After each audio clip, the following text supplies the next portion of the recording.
right. What's up? What up? What's good? What it do? What up with it? Que ondas? Que paso? Wagwan? However you say it, wherever you're from, thank you for being here with us. I'm Steve, one half of the co-hosting team, and this beautiful lady over here I am Liz. And this is Marriage for Grown Folks, a safe place of sorts where you can come and sort out some things, learn some things, and maybe get some entertainment as well regarding marriage and a few other things. Right. Edutainment is what we call it.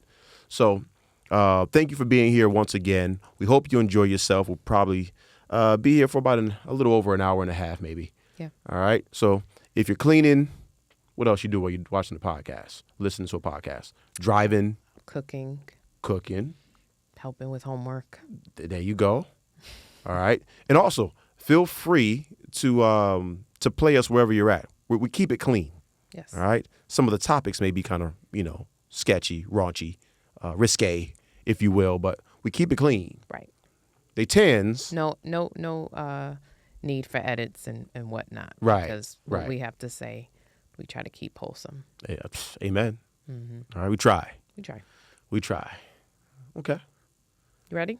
It's good to see you. It's good to see you too. I bet you smell good. I hope so. And you look good. Thank you. Hair done, nails done, everything. All right. Glowing. Do a little body roll. Hey.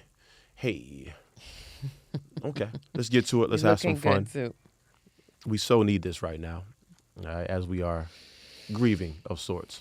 So we need this. This is therapy for us. Right. All right. Okay. It's on you, man. What you got? Okay. So for temp check today, we are going to be answering this question. What is the best advice you've ever been given? The best advice I've ever been given. The best advice I've ever been given. Shoot, it might come down to what advice do I remember? Right. That means it lasted. Right. Mm-hmm. I told you this already. Mm-hmm. My mother. I might have been 7, 8, maybe 9 years old. I don't know. But either way, it was a rough morning for me before school, and I was struggling. And I think, she was washing clothes, and maybe we weren't able to get all the clothes dried, something of that magnitude. Mm-hmm. Something happened like that. And I was really stressed out about how I looked, for school. I was really, really stressed out about how I looked. And I'm like, I'm not going, being rebellious. Mm-hmm. And About how old were you? 7, 8, 9, okay. Somewhere around there. And I just remember telling my mom, I'm not going. I got tears in my eyes, and I don't like my outfit. I don't even remember what I had on. And I think we were all walking. We're cousins. We all live fairly, close. So it was either Danny or Billy and, all my cousins at the time. And we were walking, so they came to grab me. I was the youngest of the crew. But we're walking, and they, we got to go. But I'm going through it. They could see it. She could see it. And I'm like, I ain't going. And she can't come back upstairs. She pulled me back upstairs. I ran up there, and she was like, you going to school. But I remember my mother saying, when you got your hair cut, right? As long as your hair cut and you clean, you know what I'm saying? She was like, you look good in anything you put on. Mm. You built like a trooper. And it's nothing that deep, but what it installed was this idea of confidence. It ain't the clothes that makes the man, it's the man that makes the clothes. But I'm too young to hear that. But just that send-off, like, you can't be letting these clothes stress you out. She's like, you're good looking and you built like a trooper. You look good in anything. And you do. I appreciate that. You do. It always made me feel like I can get through it. You know what I mean? I can get through this moment where I don't have issues, generally speaking, with aesthetics. I like the way I dress. I like the way I have a certain style, so on and so forth. But I won't walk out the house feeling like I'm lesser than because of my clothes. Mm. And that was really good advice. That is. But if you would allow me, that was a good story and a good anecdote. But the best advice actually came from my mother as well. You don't play with marriage. Marriage ain't to be played with. That's actually the best in retrospect. Mm-hmm. She recognized I was 19, 20, and I was kind of playing around, but I was also dating you. Mm-hmm. But she was like, look, marriage is not to be played with. So if you're going to play, go play. Because marriage ain't to be played with. So Okay. that was probably the best advice she ever gave. And they were both from her. Both from her. Yes. Okay. Never forgot it. Got it. And what say you, ma'am? So mine is in reference to marriage as well, but now I'm gathering that it can apply in other spaces. Okay. So it was actually my mother. And if you know anything about my mother, then you know she's not really one for words. She's not really one to like offer up advice. I don't have a whole lot of like tidbits of advice from her. Mm-hmm. I bet Shai wishes I gave less advice. But you're giving instruction. A lot of the time. A lot of the time. Yes. So anyway, she told me it was interesting. I was getting ready to head over to the condo, and she said to me, Liz, you getting ready to get married. Don't start anything you can't finish. And I thought, well, what does that mean, Mom? Don't start anything that you can't finish. And she said it just like that. And she was like, basically, you need to sit with that and you have to figure that out. And she was like, your grandmother told me and I had to learn. And now I'm telling you and you need to learn. And that's all she gave me.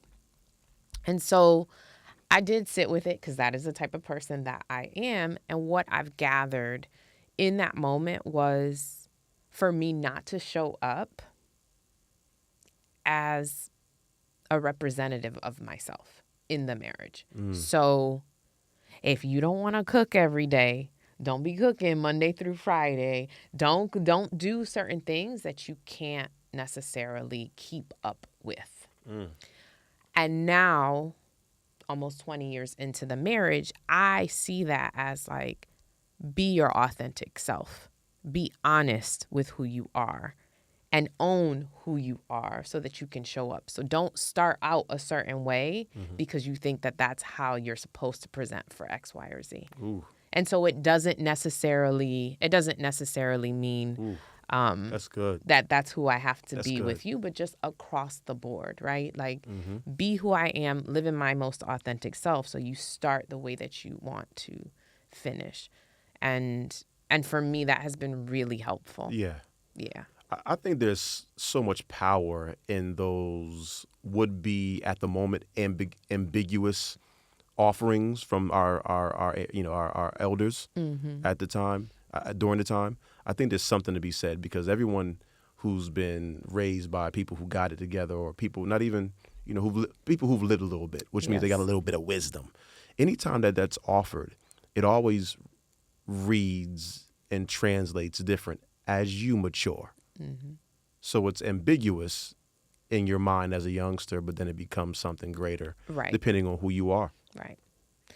Right. I love that kind of stuff. Yeah, me too. And I love like evolving. I love the fact that we keep growing, right? I feel like I continue to grow in the space. And so being able to retranslate something or to find new meaning in certain spaces has been, it's been really helpful. So like I said, initially very specific, this means this. And now it's like, no, it could mean that, but it definitely means some other things. And I can apply it not just in my marriage, but I can apply it in how I'm a mother and how I'm a friend and how I show up for myself. And, so anyway. Wisdom, boy.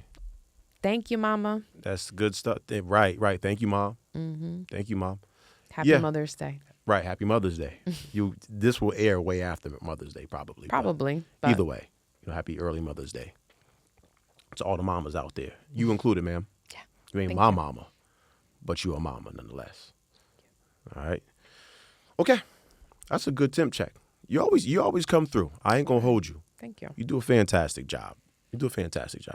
Sometimes I'm winging it. You winging it? Sometimes. Not today, but sometimes I'm winging it. I hear you. What are we listening to? We always do that. What you listening to right now, ma'am? So I have been... Not the SWV. What are you listening to? Oh, don't talk about that? Are you going...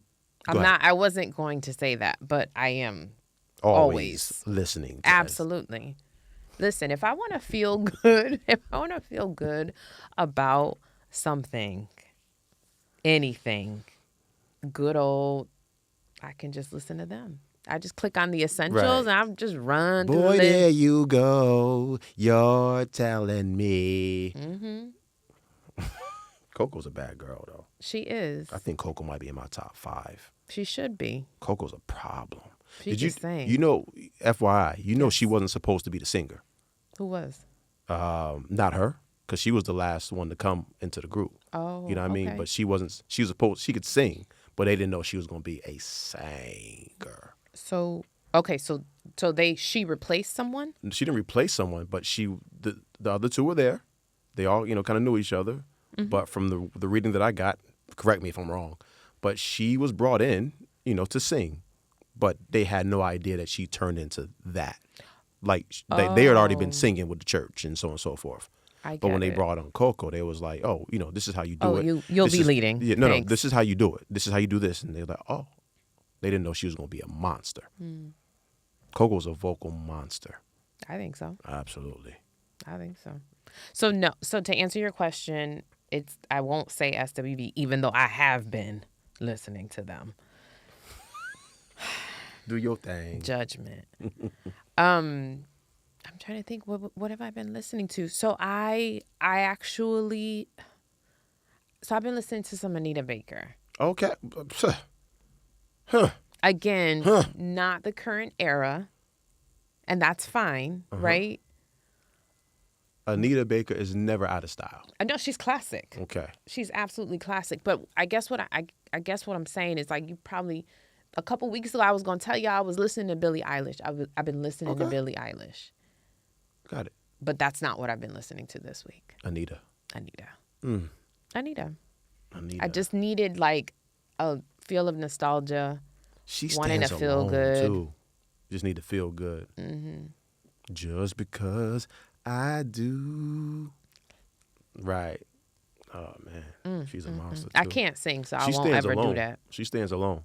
Like her style, like you can't really mimic her style. She kind of stands alone. We not gonna talk about the rumors that she got a funky attitude. Oh, how can you be that talented and not have a funky attitude? Leave Anita Baker alone. No judgment here. Do what you got to do, sis.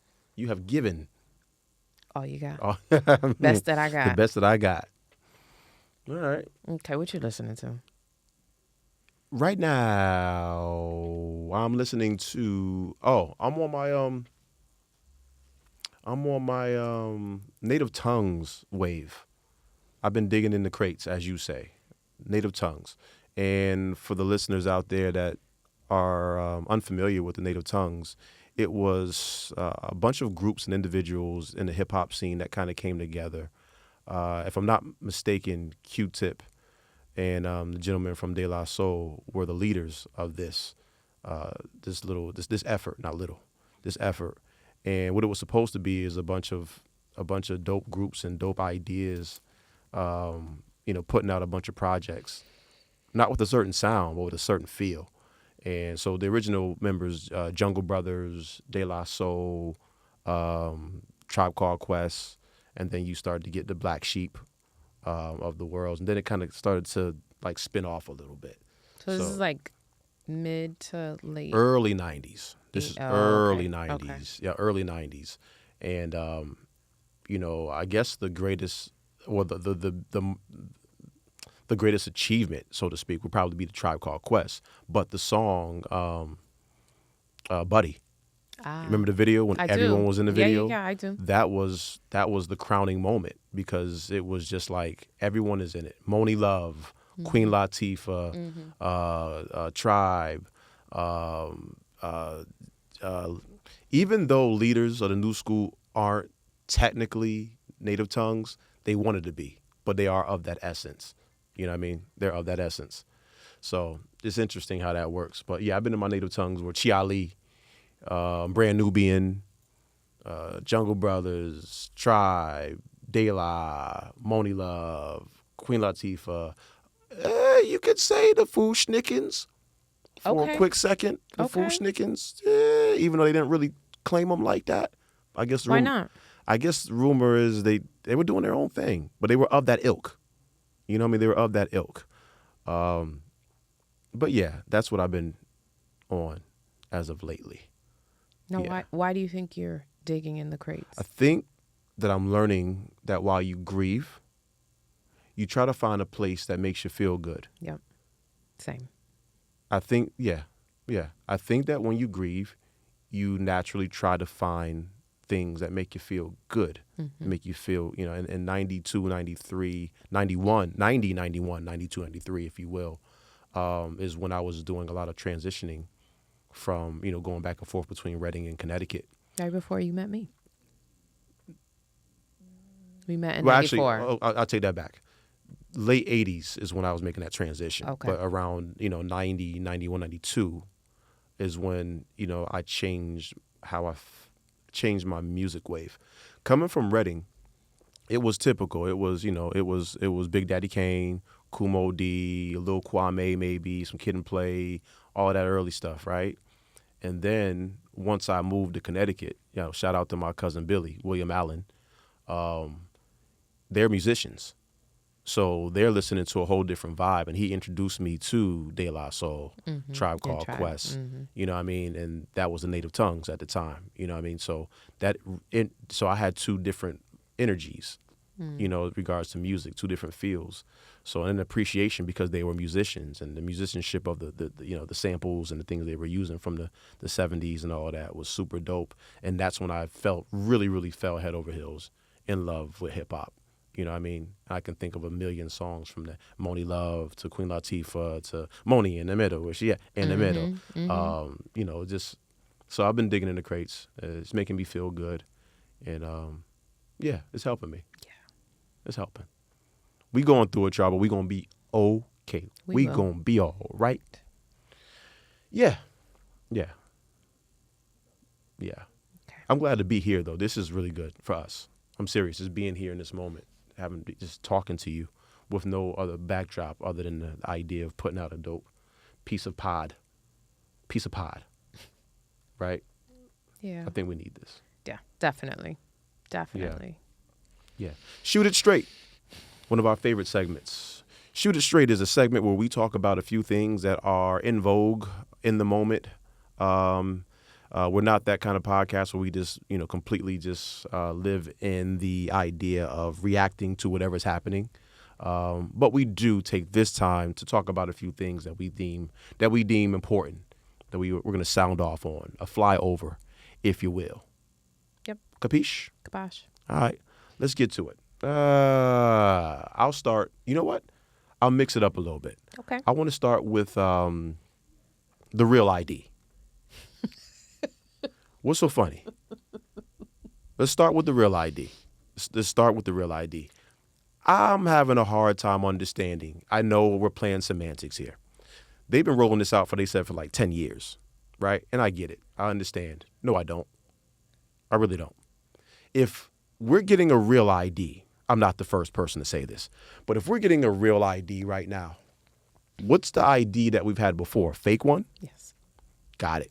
I think. I don't know.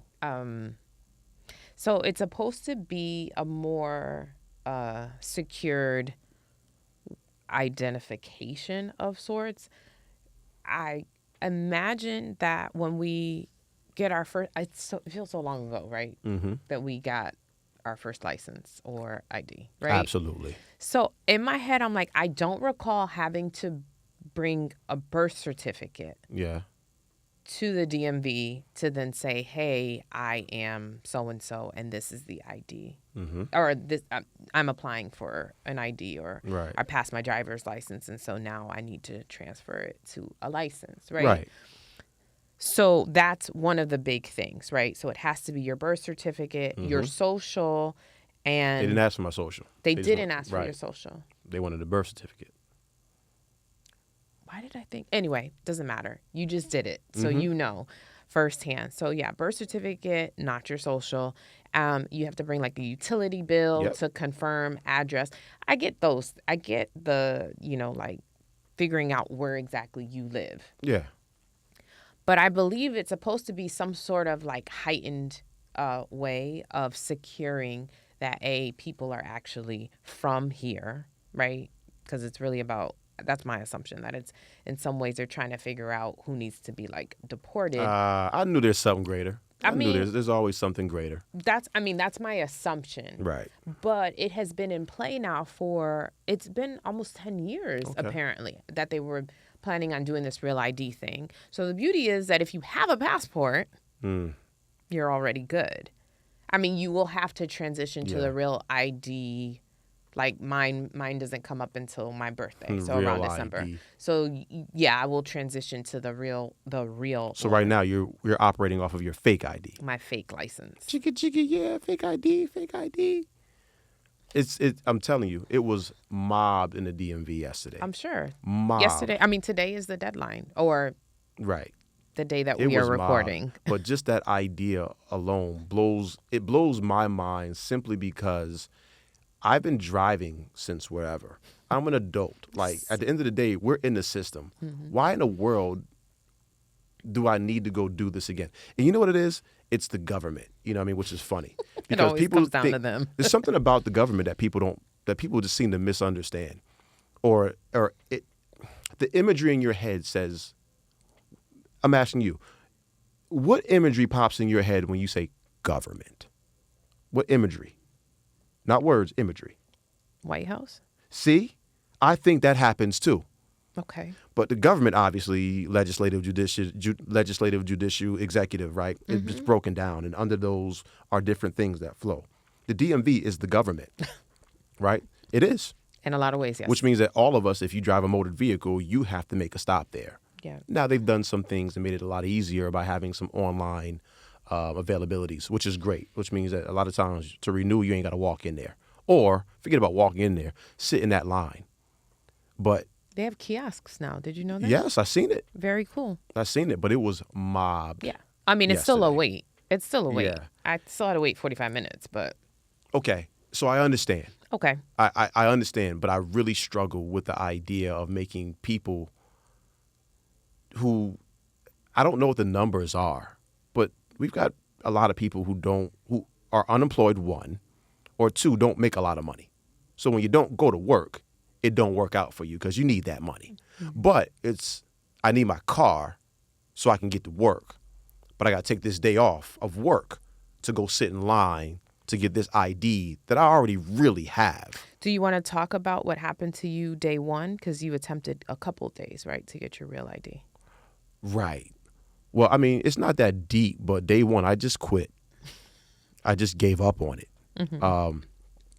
I'm joking, but my local DMV branch was closed. And I remember you saying... Temporarily closed. Mm-hmm. My local DMV was closed. And I remember you saying, oh, you didn't know? And I'm like, although I don't work a 9 to 5, no one drives by the DMV and says, oh, it's open today. It's closed. You don't think about it until you got to go there. So in my head, the DMV's right there. It should be open. So what do? I handle my business. Get baby girl off to school, shoot back. I'm there by 7:30.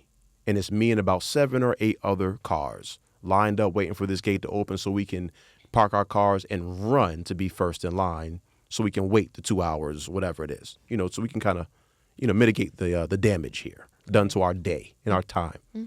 I'm a production freak. You know that, which really makes me finicky about my time. So the DMV is like torture for me. Yes.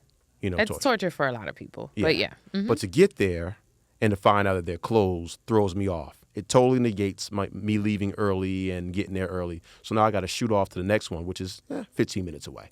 Fine. So I get over there. But 45 minutes of the short cut. I missed it. Yeah. So I get there. And as I'm looking for parking that doesn't exist, it's also school time. They happen to build a school right next door to the DMV. So there's people dropping their kids off, which means those spaces are not there and there's no spaces in the DMV. So you got to park on the street and it's LA and there's no parking on the street in LA. Not for free. Not right. Mm-hmm. So I got this. But in the midst of doing these things, I said, I'm going to fight through it. I got to get this done. I drive and I see the line. That line was wrapped all the way around the building, almost to the cars. So I said to myself, if I find parking, that's going to take 15 minutes, right? And then after the 15 minutes, I got to hope that I don't get a ticket wherever I'm parked, right? If I find a spot. Then I got to go walk to get in line behind about 65 people. Another hour, maybe. Then once I get there, now you're at the mercy of whatever they say. Do you have this? Do you have that? Do you have this? All right, get out of line. Nobody cares. And I think that's what really, really ticks me off about that piece of the government. It's almost like you can't win. And what do I mean by that? You can't really win because the people that are there don't want to be there, the employees. But I also understand that they're dueling and dealing with people who have no idea what's going on. You know why we have no idea what's going on? Because we only have to be there like once every 3 years. So we never know. And there's a level of angst that now comes because you're like, I got to have it all right. Because if I don't have it all right, I got to get out of line. And even if you give me a number, there's a line for the people who got to come back and didn't get it right the first time. And even if you have a number or an appointment, you still have to wait. That whole idea of like, get your appointment, you're not going to get in and just get out. That's not happening. I don't think I've ever experienced that, even when I don't like, even when I'm just going in to like renew, I had to go in and renew my registration. So I literally had to just go to the kiosk and wait in line, basically. And then the kiosk was a whole nother thing. So yeah, we sound like, dare I say, crotchety old people. Yeah, real talk. But the truth is, right, like this whole Real ID process, I'm sure it's another slight money grab because we all have to do it regardless. $36. It's $36 for things that we already have. $36 times millions equals what? And it's a lot of money. That's what I'm saying, right? I mean, if we charge $2 for this, a million people, that's still, whatever. But, and what's our population? Anyway, so listen.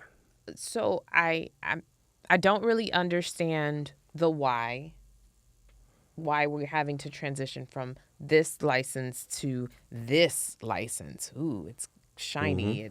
In California, right. It's got a nice star on it.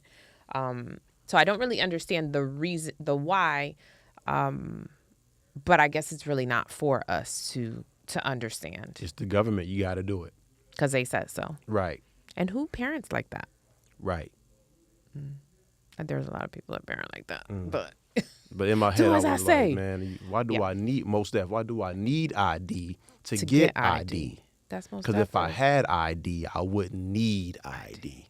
That's the questions. I was like, okay. Yeah, it was the questions. I'm like, that was most def. Okay. Yeah. Yeah. Real ID. Real ID. It's a pain in the butt, but everybody got to get it. And they don't give you your license right away. Well, I mean, especially in L.A. They're not going to just hand it to you. They got 2 weeks. But as long as I got that paper, you better not hold me up. I'm in the system. You better not. I double dare you. I double dare you to give me a hard time. I don't feel good. I don't feel good about that part. Do, because I feel like if you're going to mandate a certain date and you know that someone's not going to have it in their hand, you can't hold them up after they purchase the ticket. You can't. No, absolutely not. We'll see. If you can drive without your actual license in your hands, why can't you travel? Right? Because they don't just give you your license.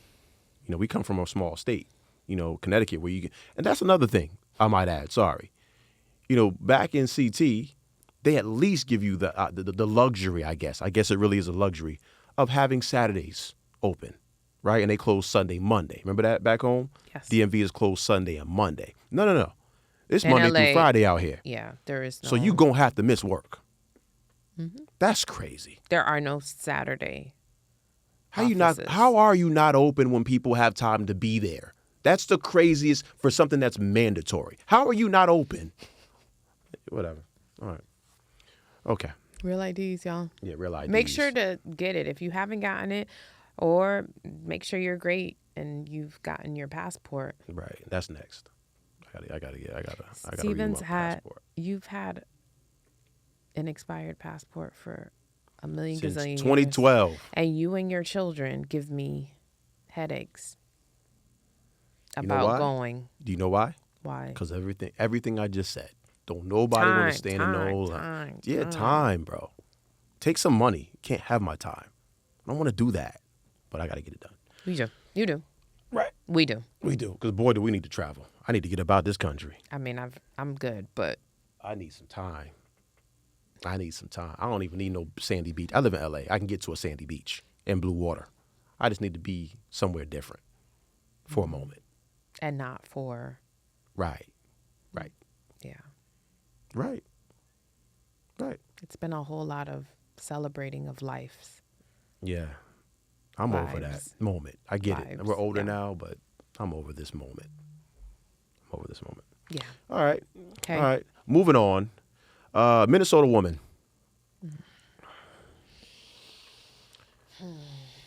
Decides to start using the N-word, calling this 5-year-old child the N-word repeatedly, as she is upset about this 5-year-old child rummaging through her diaper bag of some sort. Yeah.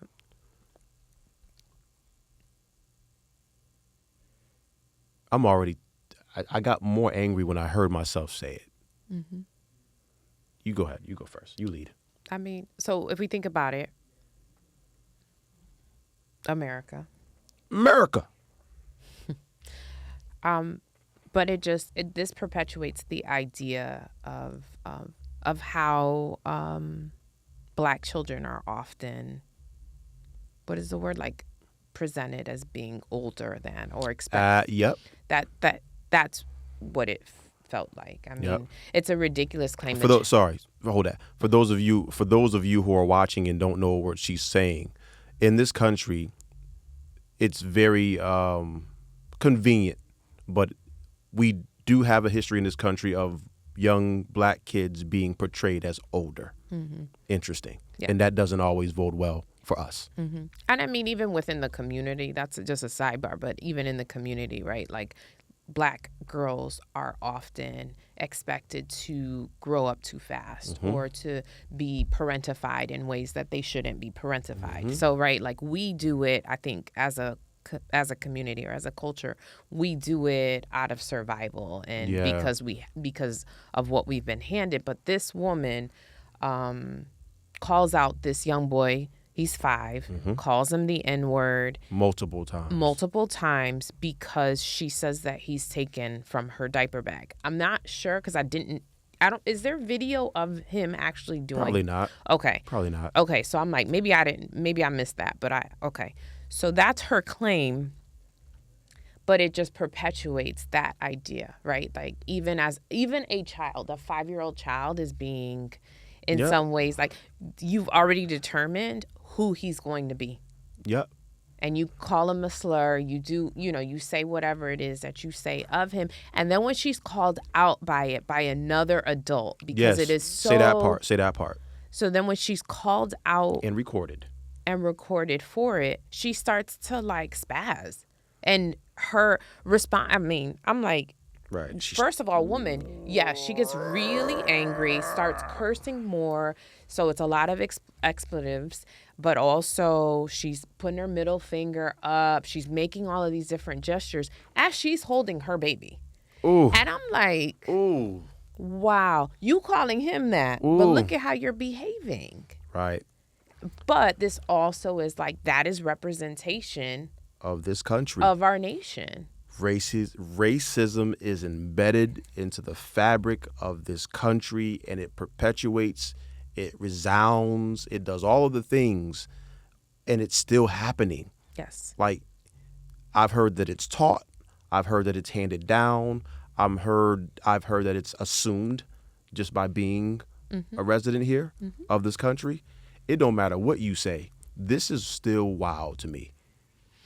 And then what she does is, because that camera, it's something about that camera. When that camera happens, mm-hmm. it's almost like she can feel the accountability. You know what I mean? She can feel that accountability with that phone. She didn't retract, though. She doubled down. Oh, no, she doubled down. Because you can go either way. You can go up or you can go this way or that way when you're being held accountable, right? And that level of accountability with that phone, she crashes all the way out, starts to spaz, starts to double down on it, only to find out, that we find out later that this young child is 5 years old. and potentially has special needs. It's on the spectrum. Oh. Right? Because let's keep it a buck. I don't care how you look at it. You're not supposed to take things from other people's bags. But I do know, and you and I know this as parents, when you're on the playground, figuratively and literally, when you're on this level of play, there's things that are being taught. There's education happening, and there's also surveillance that's supposed to be happening with parents, right? Mm-hmm. I'm more than certain that on many occasions I've seen some stuff that are like, oh, you see a kid say or do, it might be your child. Yep. Hey, you have to correct. And you have to correct. Mm-hmm. Sometimes when the other parents don't correct, you kind of, hey, could you? Mm-hmm. You know what I mean? I used to correct. Absolutely. Other children. But it's the playground. It's where they're learning. Education is happening here. They're learning certain things. Because they are children. Because they're children. And their only job is to learn. Mm-hmm. And more going a little deeper, I've heard people say that's where they learn the most, in play. Yep. So while this young boy is Montessori schools right. Yeah, sorry. Go ahead. Mm-hmm. You can get in your education bag. I know that's what you are. It's cool. No, it's fine. But yeah. You got a 5-year-old boy who has, might be on the spectrum. Look, wrong is wrong. Other people's property is other people's property. Let's not get that twisted. Mm-hmm. But I guarantee you there's nothing in that bag that's going to greater this young boy's life or take away from this 18-month-old diaper bag. So what's in this diaper bag, Mom? So we haven't addressed the other part. So she makes the claim. Mm-hmm. She then becomes a distressed woman, which I mean, we've seen that a million times, right? And then fast forward, she goes and starts a crowdfunding. Yeah. What was the name of it? Go send what? Yeah, go find that, please. Yep. It's now over, I believe, $600,000 that this young woman has raised, as she calls it, to help protect her family. Yes. You know what that tells me? That tells me a couple things. That tells me that, racism is still alive and well, right? 2, that there are other people willing to contribute to said racism. This is not litigious. We're not court. This is not court. No one was arrested. It wasn't that big of a deal. This is a moment that could be handled. Hey, sweetheart, where's your mom and your dad? Where's your mom and your dad, sweetheart? No, he has to be the N-word multiple times and then gets held accountable. That accountability, then she becomes a victim. She transforms into a victim. That's the American way. Say it again. That's the American way. So, and that's me saying I'm not an American. I'm a Black, Latin woman. I am not. But that's how it goes. Let me cry, and time and time again. Again, we're perpetuating things. So one of the contributors, I don't know it's Go Send something. Yeah. But it's some crowdfunding that she it's organized. A crowdfunding platform. Some platform that she's tapped in with, and so she's got people commenting. And here are some of their tags because I thought this was interesting. White Texas mommy. Right? She comments, these young generation of whites are sick of being bullied and intimidated. They're sick of bullying, intimidation, and being made to shut up about race issues. That is what she said. And then she sent over her $50. Another person, and it was again like this white pride certain tag that he had, and he sent over the $88, and he said something along the lines of like, we've got to keep people in check.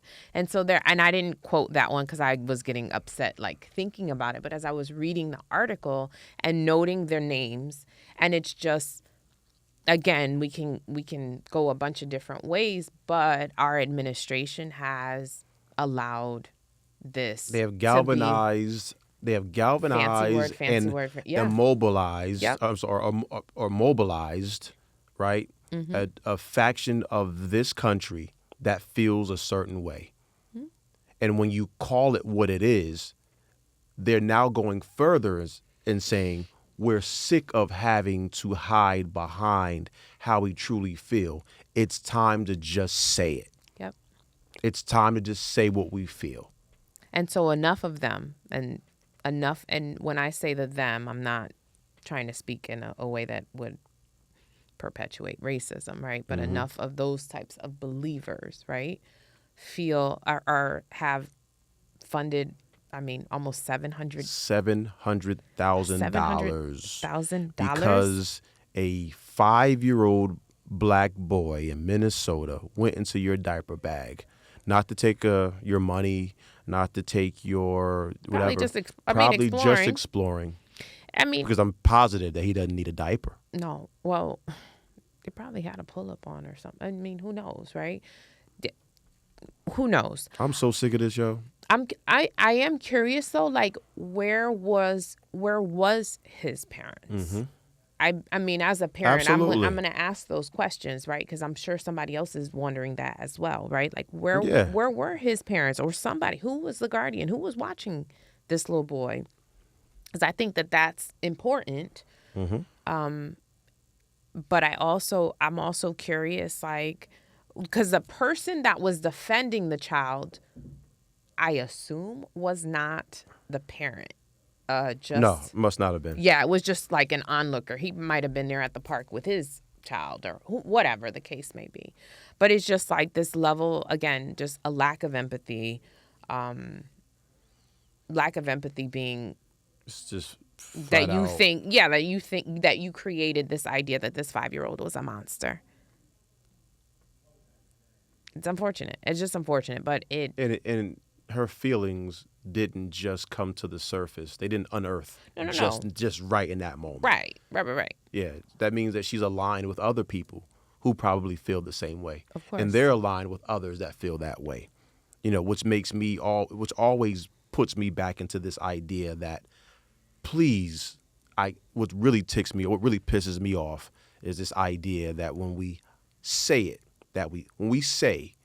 or articulate the fact that we're aware of the racism embedded in the fabric of this country, that we're now being pushed down, or that we're just seeing and hearing things. It's just our imagination. Yeah, it's not. It's not realistic. Not. Yeah. We live it. We live it. And then these are just evidences of the thing that we see all the time through all branches of government, through the education system, socially, in sports, in all genres of art, in real estate.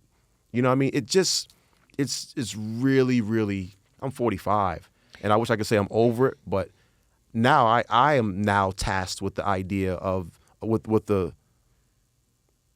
I have to tell my kids this, but also, how do you do that without making them into racists as well?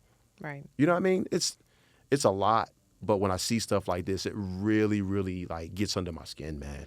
Yeah, I think last point I'd offer up, and it's not even specific to this. It's just the idea of like trying to determine like who is or isn't for you, and when we're thinking about like during the race before before politically, the political race, and trying to figure out like, okay, who's supporting Trump, who's supporting, because it's no longer having a party. It didn't become a party. It was a separate idea that is now running the country, and even though it's political in nature, because quote unquote he was elected, which I don't believe. I believe that there was some bullying, some intimidation. I mean, and you've got. I'm not going to do that. You've got Elon Musk who can get that done. Right. He can get that done. He can get the numbers that you need. Remember the numbers that he needed last election, where he called Atlanta and was like, "Yo, I need these numbers, bro. Get that done. Make it happen." Now he found the person who can get that done. And by the way, he's now stepping off because Tesla's not doing well. So I'm gonna step off. Oh yeah. Yeah, I can't do those right now. I can't do that second job. I'm gonna do this one. But this is why I be looking at people side eye. Yeah. And I'm probably gonna offend somebody, but I'm just like, don't tell me. Right. Don't tell me I don't see certain things. Don't tell things. me the sky is blue, bro. Knock it off. But y'all running to go get Teslas, and he's in alignment with so and so. But you people, because Right. what you got going on, Right. or what's most important to you. And this is why I try not to get too political, because I feel like I get real black and white. Yeah. It's funny, when it comes to politics, you become very objective. But as a woman, you have a lot of subjective just like, ideas. this is easy. Okay. I don't want anything that in any ways feels like you're aligned with the other party. That population that doesn't like anything outside of whatever it is, non-black or non-white rather, they have. I'm using brilliant in the clear way to use it. It was a brilliant idea on someone's part to find out exactly who is ignorant, not well educated, and sway them, and really lay into going after this part of the population. Yeah. You know what I mean? Who they don't know what they don't like, but they found a way to galvanize them. And this is the first time in my life that I've felt blatant racism right in your face. Now, we've always known it to be there. I've had encounters with it, but now it's in front of everyone now. It's right there. And they're still telling us to act like we don't see it, like it's not there, like it's a figment of our imagination. Barack Obama was the president. There is no more racism. Sure. You guys pull yourself up by your bootstraps. Oprah did it. They always what movie name were one. we watching? Oh, no. Because if Oprah and Michael Jordan can do it, then you're talking about one person out of... I was going to say, out of how many? The exceptions, not the... Anyway. I wish sometimes, and maybe we'll have to add this as a segment to the show, because right now I'm reading Caste by Isabel Wilkerson. And so we're digging in. She and I are digging in. I don't know her personally, right? But we're digging into these unspoken, just these invisible like walls or boxes that are created, and really where the ego has kind of taken us. I'm gonna use ego because that's where I gather it is, like this level of superiority and how we can make ourselves feel better in spaces. But one of the things that we're talking about is just that hierarchy. And again, I keep talking like she and I are studying together. Right. But yeah, so in thinking about that caste system, these are some of the things that are, that are unearthed in all of that. What movie was that? Was that a movie called Caste? No. The movie that I watched? It was no, it wasn't. It wasn't but she's talking about the caste system. Right. It's Angelou or Angelique. She in anything that's got weight to name. It, she's in it. Yes. And she's talking about that as in the movie, she is married to a white man, right? And so she studied these systems, and goes over to India. Yes. Yeah. What's the name of it? I can't think of the name of the movie. American something. Yeah. I don't remember, but it was last year. They came out last year along with a bunch of other like really hard hitting. Yes. Yeah, they're complicated things, but they're and I told you, I shared with you before that Martin Luther King had tapped into this way before, way before. So he was like, yo, racism is a thing, but there's, in addition to that, there's caste. So you put these, anyway. Yeah. That's not why we're here, but I thought that was interesting that this young Minnesota woman now has over close to $1 million worth of donations to help protect her family after she initiated what was one of the most vile moments in like recent American history with a 5-year-old boy with special needs. With special needs, potentially, right? Potentially, it's not confirmed. I just know what 5-year-old kids do. They ain't thieves, and diaper bags ain't really the thing. Sorry. They're curious. Not a toy. Yeah. You know what I mean? Not a toy, not shoes, or what else would you bring if you're a child? You know what I mean? There might be like a toy, maybe some snacks. There you go. In the bag. Right. The child that she was carrying didn't look 18 months. I was gonna say he didn't look to be. Yeah, she's got to protect her 18-month-old boy. Oh, girl. By spewing racial slurs with him on her hip. giving that man the finger, cussing him down. It was all bad. Just like, oh, okay, who's the real villain here, friend? Look, man. Met Gala. Met Gala. Whoop, whoop, whoop, whoop. The Met Gala. The Met Gala. Things that we really don't care about. But I'm telling you, if I ever get the invite, I'm going to be clean. Clean as the Board of Health. Because they be looking crazy. Look, okay, so you already jumping to it. Sorry. So look, of course you're watching this, and duh, you heard of the Met Gala, which is short for Metropolitan Museum, right, in New York, right? And they do it once a year. It's a big deal. It's usually themed. First Monday of May. First Monday of May.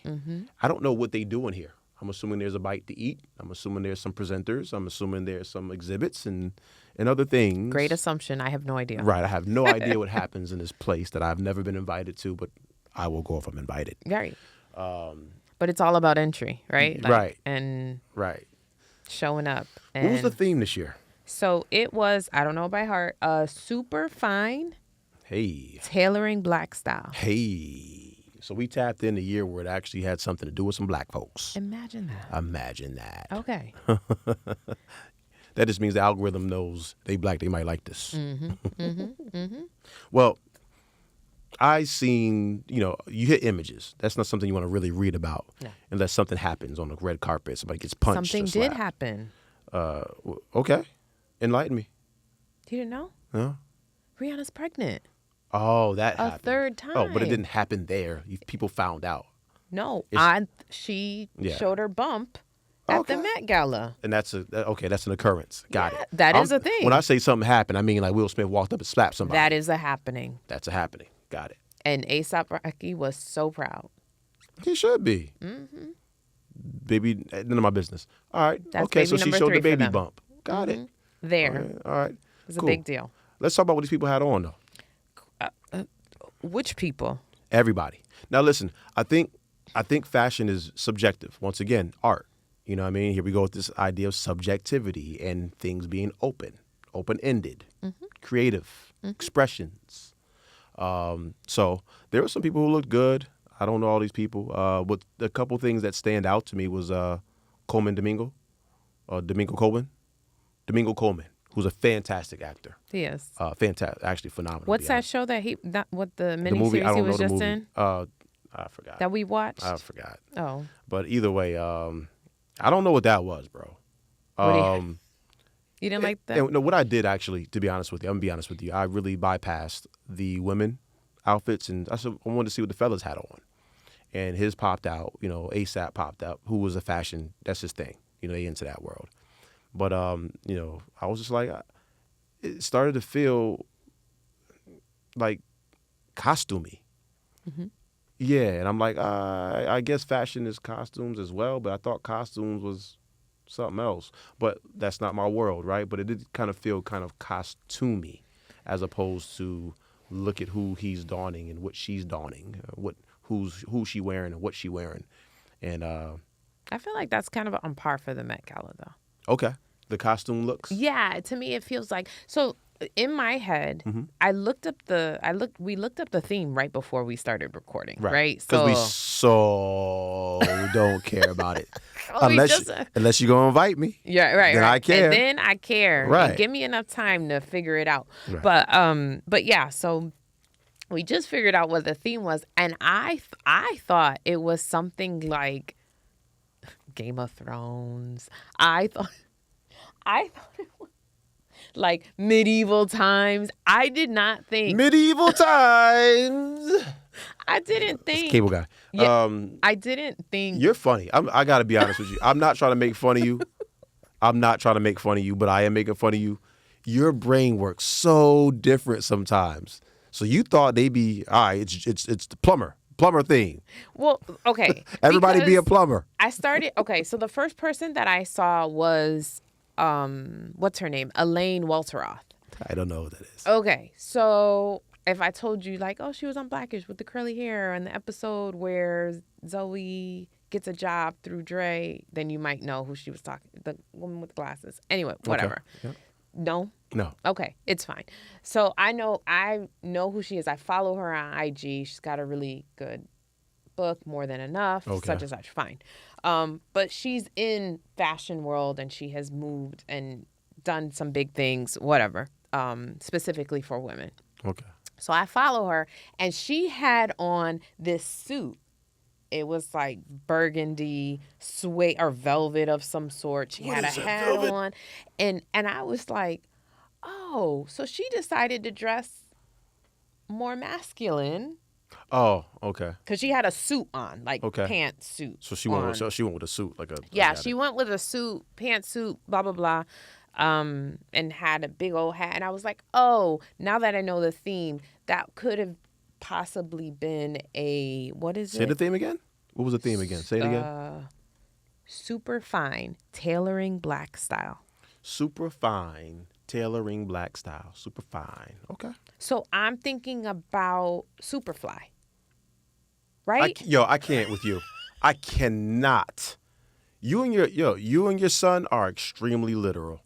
Like the things that pop in your head. But I was thinking about like pimp type. Because she had a suit on and then the hat and the this and whatever. And it wasn't, the collars were kind of, not the collar, but the, this part, cuffs. Okay. The cuffs were like kind of thick, whatever. Anyway, point being, she looked good. I'm not even going to knock it, but I was just like, oh, I wonder what the theme is. So then I went and started looking at other people and couldn't really gather like what. Because you were looking for, like you said, Game of Thrones. I was looking for like a common thread. Yeah, Coming to America or something. Kylie Jenner came on, and she had like this bustier kind of thing and a train of some sort. And then she needed somebody to pull off the sleeves for her. So they pull them off, and it was like, oh, that was underwhelming because when she had the sleeves on, it was like this really long like train, and it looked satiny and this nice like curtain kind of look going. It was kind of formal. And so that's why I thought, oh, it's olden time stuff. Olden time. The more you talk, the funnier it gets. What is the olden times? Back in the day. And you thought the Met Gala would have a pimp theme. Got it. Not pimp. I was like, black tail. What does that mean? But I didn't know the theme until 30 minutes ago. But say it again. Super fine. ... Yep. Tailoring black style.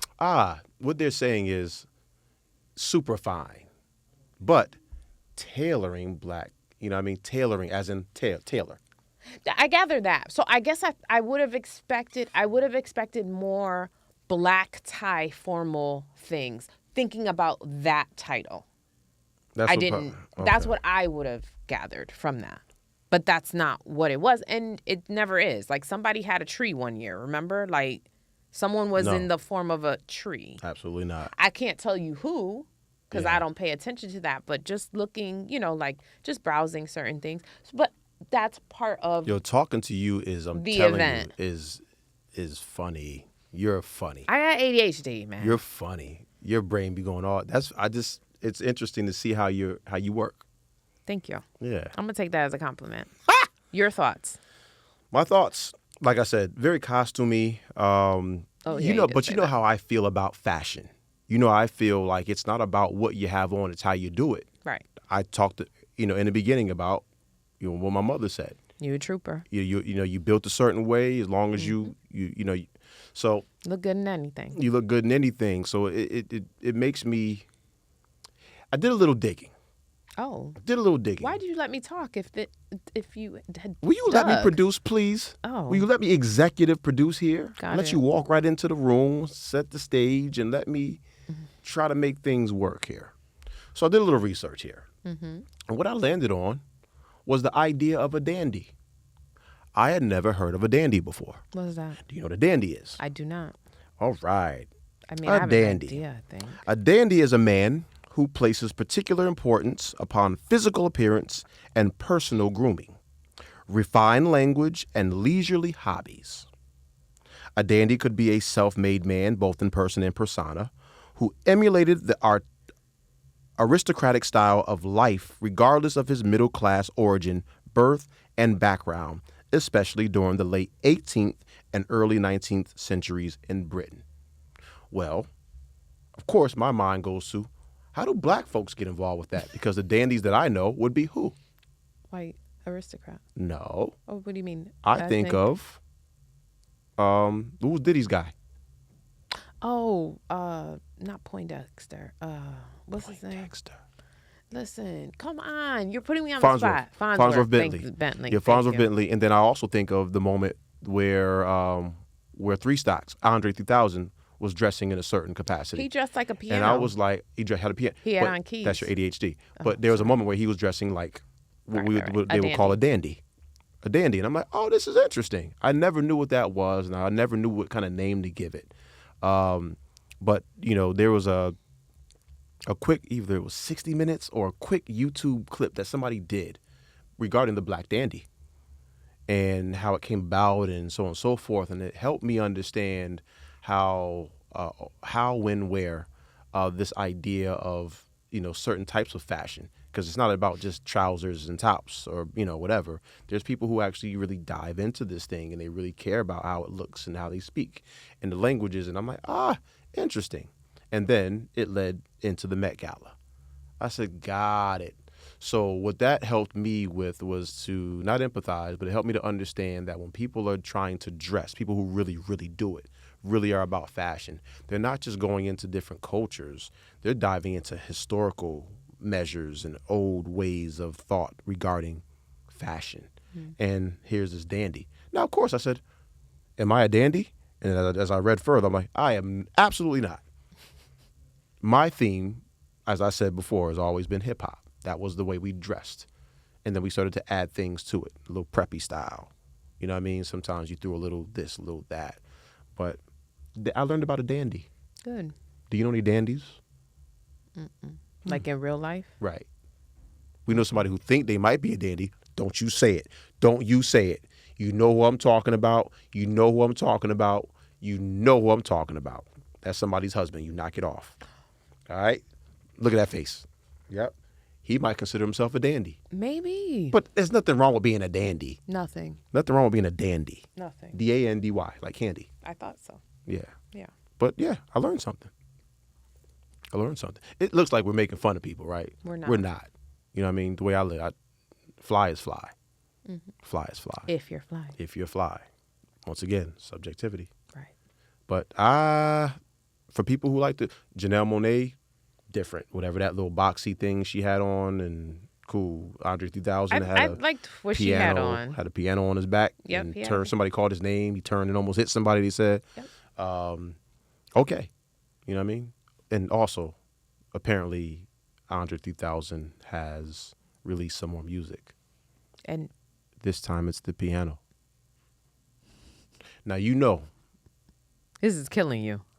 Because I will never speak foul about. But you won't go see him play the flute. Or the piano. Well, not the piano either, no. He can do what he wants to do. You should be allowed to express yourself in whatever creative endeavor, however you're inspired, however the spirit moves you. Right. Freedom to create. Yes. But when you have the gift to be able to arrange words in such a way that other mortal people can't do over incredible beats, and then you don't do that. It's pressure. I understand that. I try. But now, at this point, because I hear you, you're saying it's pressure. He said that too. Like he's collapsed under the pressure of having to produce that type of music, with his gift. What I will say is, now I'm feeling like you're playing with me. Oh. First the flute, now the piano. Now I'm starting to feel like, hey, fam. Hey, fam. Okay. Because you know how I feel about Andre 3000. I do. What are we his talking gift. about? Sorry. Okay. Today. What are we talking about? Nothing? All right. Well, there's the show. Thanks, guys, for tuning in. Hit the like button. Subscribe. No, we wanted to keep it light. Once again, like I said, we'll talk about, while we're grieving later, in a later episode, because we do have to revisit mental health. So we'll do that, and we'll do it right. So we're grieving. We want to keep it light. And we're talking about we've heard from a couple of people that they wanted us to start giving more of our story. So this is a moment of specificity where we're talking about our wedding, like the wedding, not all the way not the preparation for it, not what happened after, but the actual wedding service. So meet me at the altar. Meet me at the altar and you're mine. Okay. All right, let's talk about the wedding, man. I was there. I was too. You sure? Yeah. Got it. Well, I don't drink, so I wasn't one of those grooms who was just like, I'm here. Yeah, the wedding. We got married June 30th of 2006. We thought it was going to rain that day. And it rained. It did, but it cleared up. Right. Well, no, I'm saying I was going to say it rained. Right. Straight. 13 days straight. But it cleared up for us. It cleared up. The sun came out and it was muggy. One of those muggy New England summer days. Mm-hmm. Yeah. Okay. Where do we get married? In Bloomfield? Yes. I was really asking. Really asking. Got married at a church. Yeah, Uncle. That's right. Right, Pastor Cole. We got married at what was it? Apostolic something another. Sorry, Uncle Pastor. Sorry about that. It's been a long time. Shouldn't have left you that adult beat the step to. Yeah. You know what I remember about the wedding? What? Before we start talking about the logistics of it. It was hot outside and hot inside.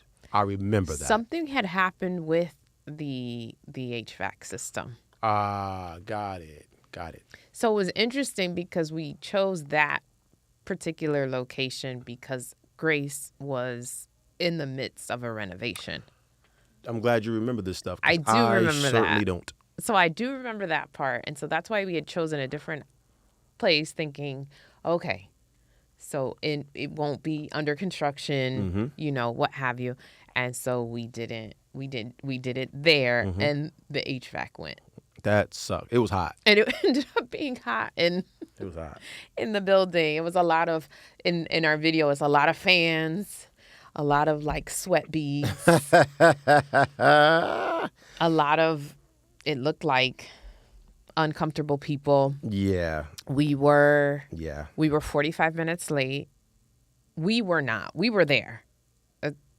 I recall that was a thing, right? So the wedding was supposed to start at 4. We were definitely there. But we didn't start the actual ceremony until 4:45. But we actually ended up opting for the 15-minute ceremony. Right. We were done by soon after 5. What did the pilot say? We'll make it up in the air. Every time. Yeah, every single time. Yeah, we went with the 15-minute option. Yep. Right. Okay. Well, staying with the Met Gala, what did you wear? What was the color? My dress? The color was white. I wore white. Yeah, I wore white, but I didn't wear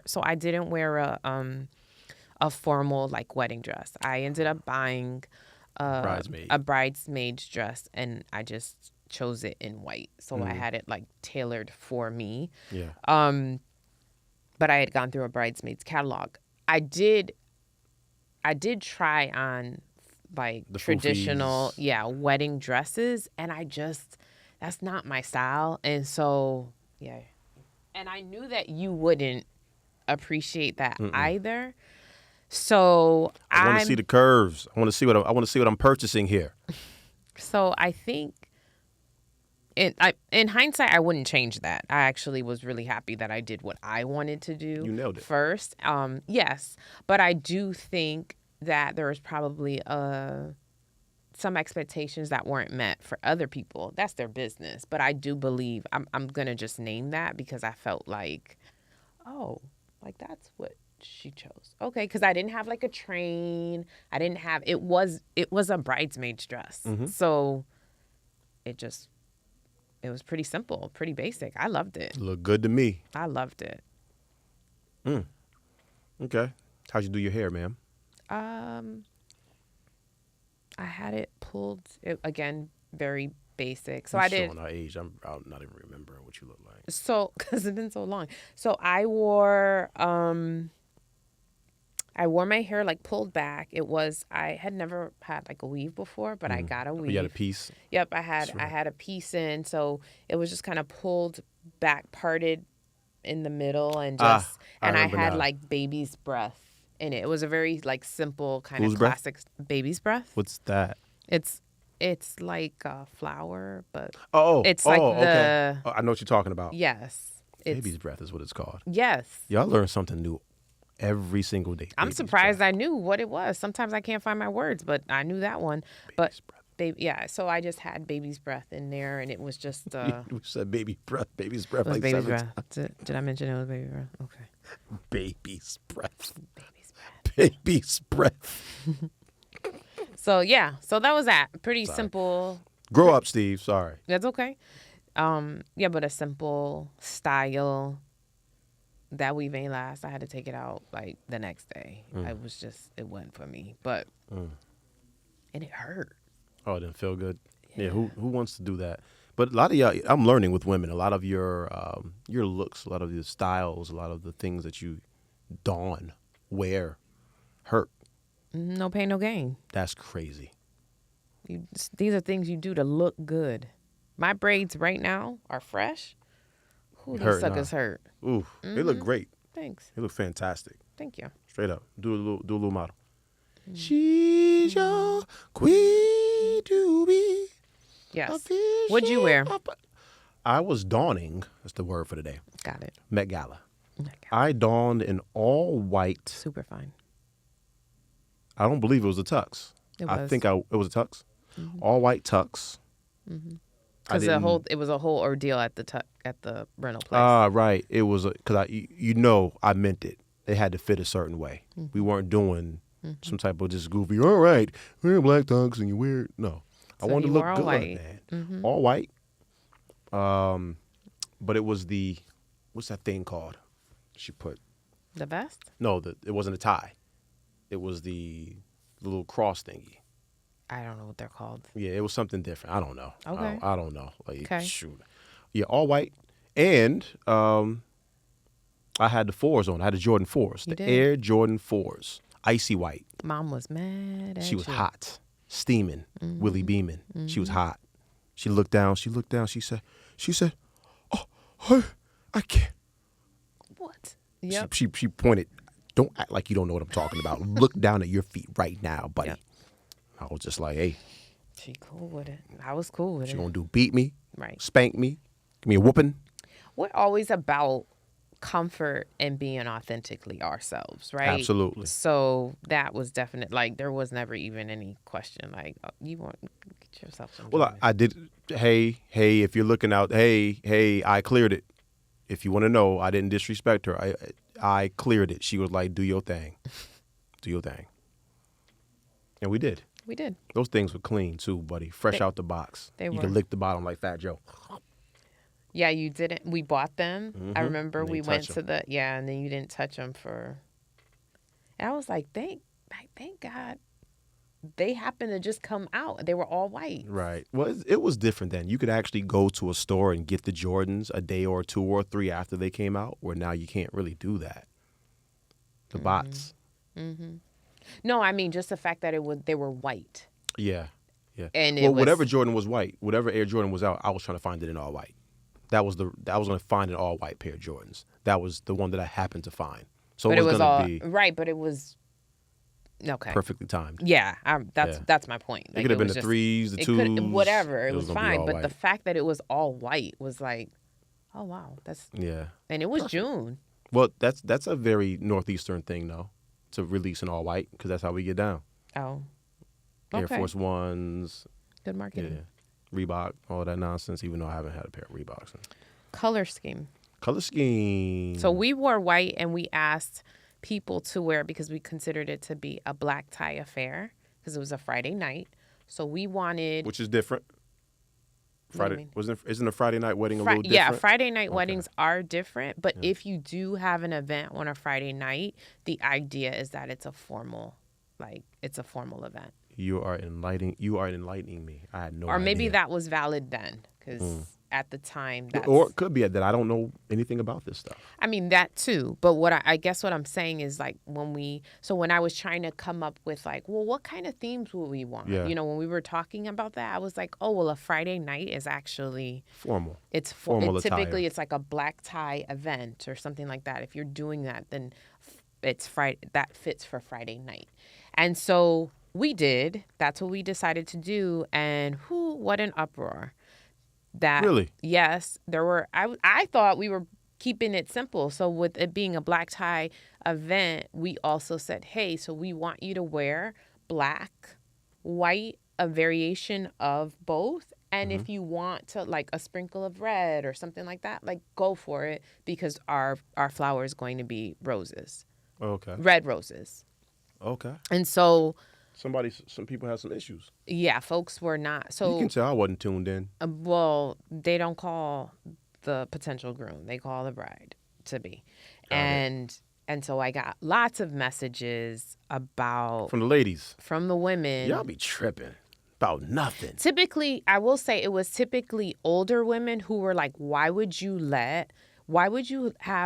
tell people that they could wear white when white is supposed to be your color?" So I think they were trying to actually, like, school me. Oh, they were trying to check you. Yeah, not check me, but like, hey, I don't know if you're doing the right thing. And in my head, I'm like, I'm the bride. This is easy. I'm going to be me. And were any of these people who were educating you married? Yes. Okay. Yeah, they were married. Yeah, no. Okay. These were older women. These were not. This wasn't the younger population. These were the older women. Like, you don't let people wear white. You don't let them outshine you. And I'm like, outshine me? Wow. He not gonna pick one of them. He marrying me. Like, what does it matter? I so don't care about the attention. Like, I don't. Yeah. I was not. Matter of fact, you that were was one not of the things. Bridezilla. No, nothing of the sort. I mean, maybe my friends think I was. I don't know. I don't think so, though. I don't by think so. any means. I don't think so. But yeah, so their older women were just like, but not my grandmother. So I want to just name this. Grandma Lou was so funny. She was like, oh, so we can wear white. And I said, yeah, you can wear white. Oh, like, she didn't say less, but she should have said say less. Say less. She was like, oh, I'm wearing white then. Okay, Grandma. And she did. And she looked good. Yeah, she did. She looked so good in her white dress. Nice. My grandma's going to always optimize. That's what she does. Mm-hmm. What was her nickname? Priss. Hey, that'll tell you everything you need to know there. She was one prissy lady. Yes. So yeah, so she didn't give me any heat for it. My mom didn't either, but it was a lot of, like, some of my great aunts, just some of your really. Yep, some of your family said, "Are you sure you want people to wear white? Because you're supposed to wear. I'm wearing white, and they can't too." Oh, so you stupid. All of a sudden you dumb. No, but just, like, I think they were just trying to remind me, like, maybe you're gonna feel a certain way, and I didn't. I still don't. We were so not caught up in that stuff. No. That wasn't our thing. No. I did forget, because we started inviting people kind of like impromptu at the end, and we invited some people and forgot to tell them about the dress code. Wow. How many people did show up, though? Did? What was the number? Did we ever get a final number of the actual ceremony? Of how many people showed? So we knew more so the reception. Yeah. So there were 300 people. Sheesh. And if you ask my father, a lot of them didn't. There were probably about 50 people who didn't show up for the reception. That didn't show up that's a good thing. Well, if you paid for a plate. Paid for a plate. Got it. Yeah. Sorry about that. Yeah. Yep. So there's that. So it was a huge wedding. Lots of people. We did.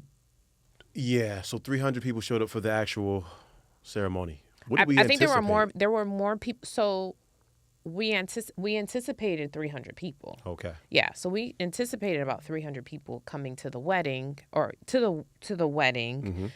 300 people coming to the reception, that number changed from the wedding to the reception because there were some people that weren't invited to the reception. Got it. But were invited to, the wedding. You can come and witness if that's what you want to do, but we're, we paying for this. Mm-hmm. So there was that. It was, I don't remember a whole lot about it. I know a lot more about what people said. Yeah. What about the vows? Not the vows, but what do you remember about like the ceremony itself? Because remember, for me it starts earlier because I have to be there. I have to be out there first. Are you? Is this a leading question? No. Okay, cool. Yeah. Are you looking for something in particular? Yeah. What? Particulars. Specificity. Remember, people keep saying, please tell us more about you guys. Well, the wedding is how it started. We had a 15-minute ceremony. No. What I'm asking is, do you remember what it looked like from behind the scenes? Because remember, I had to be out there first.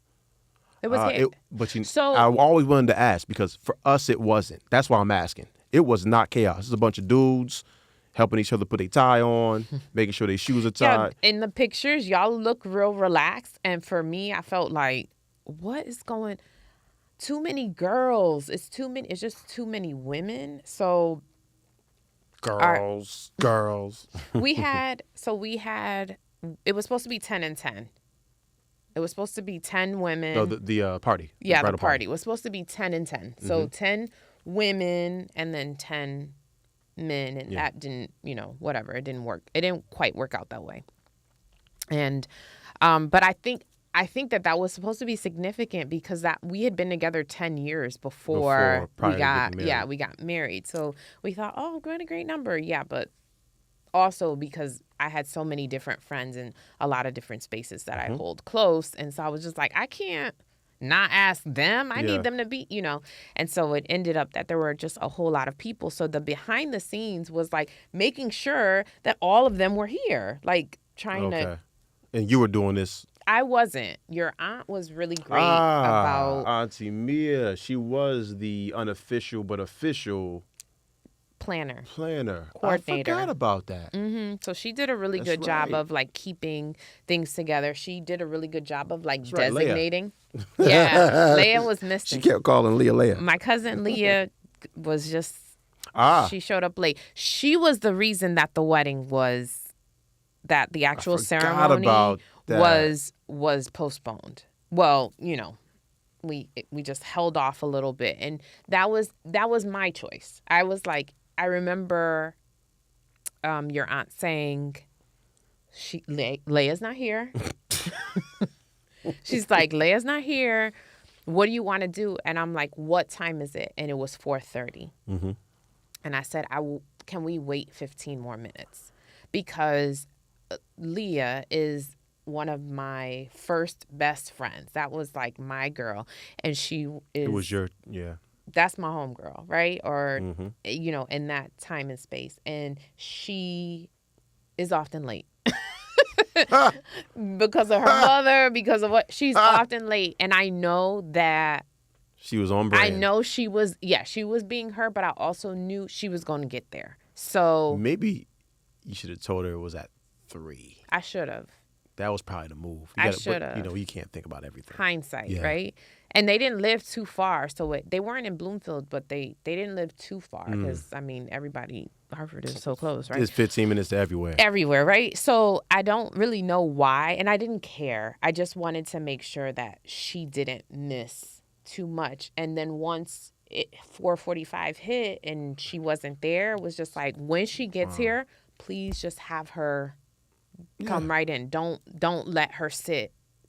She needs to be a part of it. And she did, though. And she did. Yep, and she was crying. She was crying. She was so sad about it. She's not in any of the pictures afterwards because she got back in the car with my aunt and didn't get in the car. So when it was time to go and take the pictures with the party. She didn't even have she didn't get the instructions because she was late. Yes. So she didn't get the pregame. Yes. Yes. And and we were taken aside, and I didn't think about those things. So I didn't even think to be like, hey girl, like afterwards you got to do, because I was married. I don't. Right. It's not your I job to wasn't. be. I just wasn't thinking about that. But you think about those things after the fact. So anyway, we had a 15-minute ceremony. So it was short, but it was so sweet. Okay. We wrote our own vows. We wrote our own vows. All right. Question. Yeah.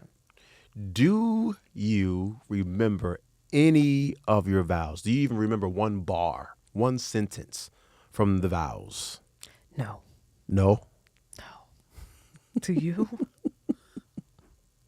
Do you? Absolutely not. Oh, you scared me. Okay. I don't remember one word. No. I hope. I pray. May it be. Hope sickness it be. and in health? I'm sure I added that to it. Health. Good, bad. Something like that. I wish. We still have it, though. I'm sure you still have it, right? Didn't you keep my vows? Whose vows? Yours that you wrote?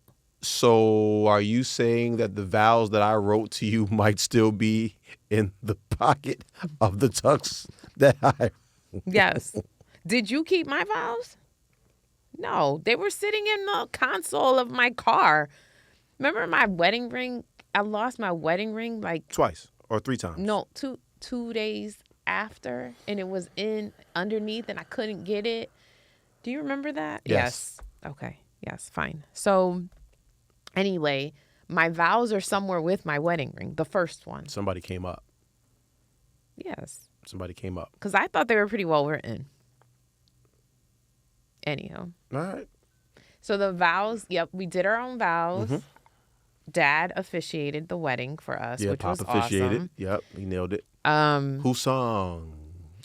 The parents. Mom and Dad. Pop. Mm-hmm. And Denise. I was about to say her, the Stout. Yeah, the Stout. Yes. Who is still one of my favorite vocalists of all time. Absolutely. So shout out Cuzzo, the Stout. The Stout. TheStout. I'm talking about Denise. Find her on IG. Yes. She is one talented young woman. Yes, she is.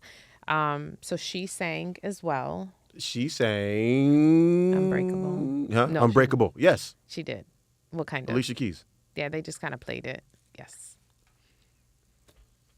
Well, what song did she sing? I don't remember. Sorry. Oh, that's bad.